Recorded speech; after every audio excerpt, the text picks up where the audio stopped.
प्रिय भक्तगण, हर हर महादेव। उम्मीद होगी कि आप स्वस्थ और हेल्दी अच्छे होंगे। आज हम आपके साथ उपस्थित हुए नई पौराणिक कथाओं के साथ।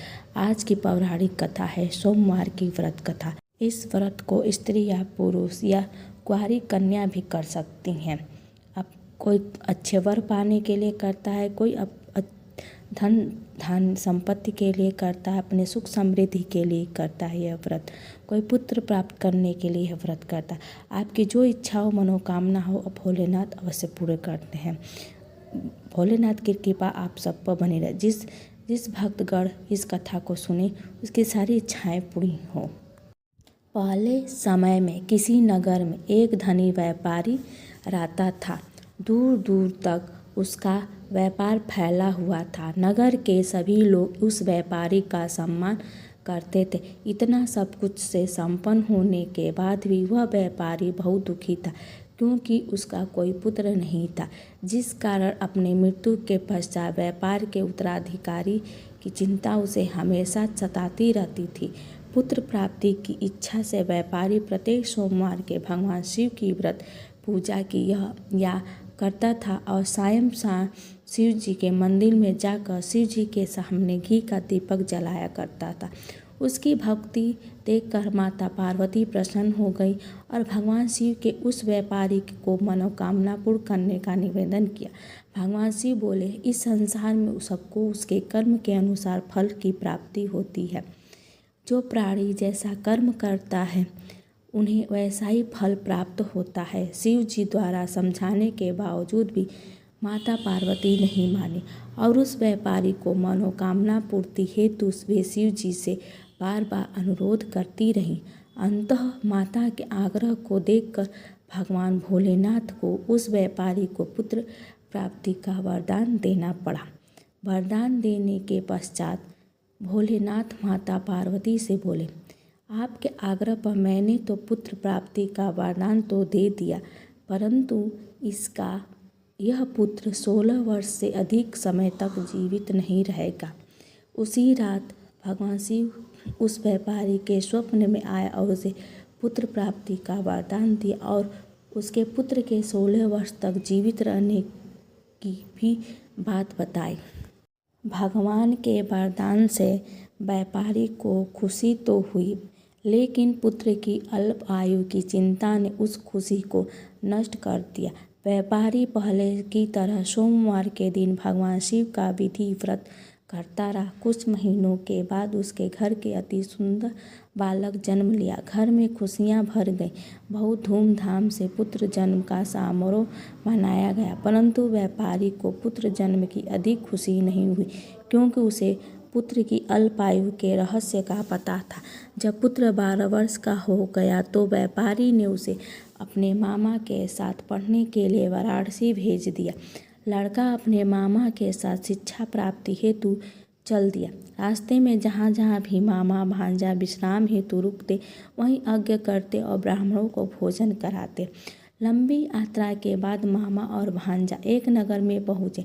उस दिन नगर के राजा की कन्या का विवाह था, परंतु जिस कारण पूरे नगर को सजाया गया था, निश्चित समय पर बारात आ गई। लेकिन वर का पिता अपने बेटे की एक आंख से काने होने के कारण बहुत चिंतित था। उसे भय था कि इस बात का पता चलने पर कहीं राजा विवाह से इनकार न कर दे, इससे उसकी बदनामी भी होगी। जब वर के पिता ने व्यापारी के पुत्र को देखा तो उसके मस्तिष्क में एक विचार आया। उसने सोचा, क्यों न इस लड़के को दूल्हा बना राजकुमारी से विवाह करा दूं। विवाह के बाद इसको धन देकर विदा कर दूंगा और राजकुमारी को अपने नगर ले जाऊंगा। वर के पिता ने लड़के के मामा से इस संबंध में बात की। मामा ने धन मिलने के लालच में वर के पिता की बात स्वीकार कर ली। लड़के को दूल्हा का वस्त्र पहनाकर राजकुमारी से विवाह कर दिया गया।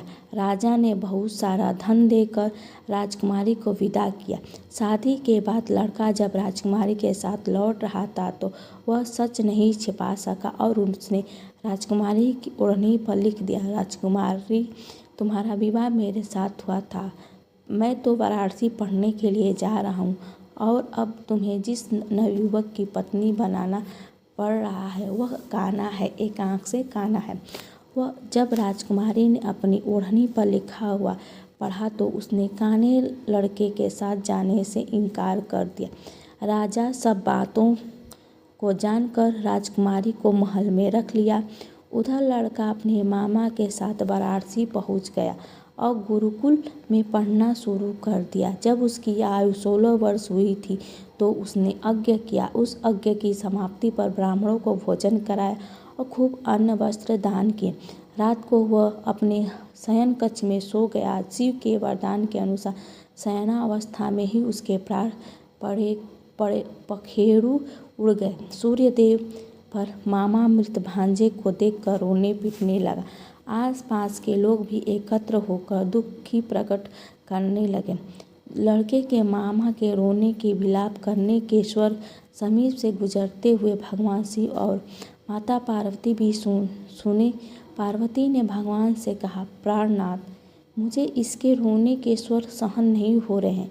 आप इस व्यक्ति के कष्ट को अवश्य दूर करें।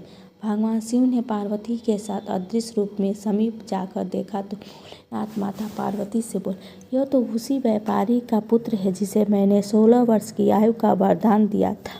इसकी आयु पूरी हो गई। माँ पार्वती ने फिर भगवान शिव से निवेदन कर उस बालक को जीवन देने का आग्रह किया। माता पार्वती के आग्रह पर भगवान शिव ने उस लड़के को जीवित होने का वरदान दिया और कुछ ही पल में वह जीवित होकर उठ बैठा।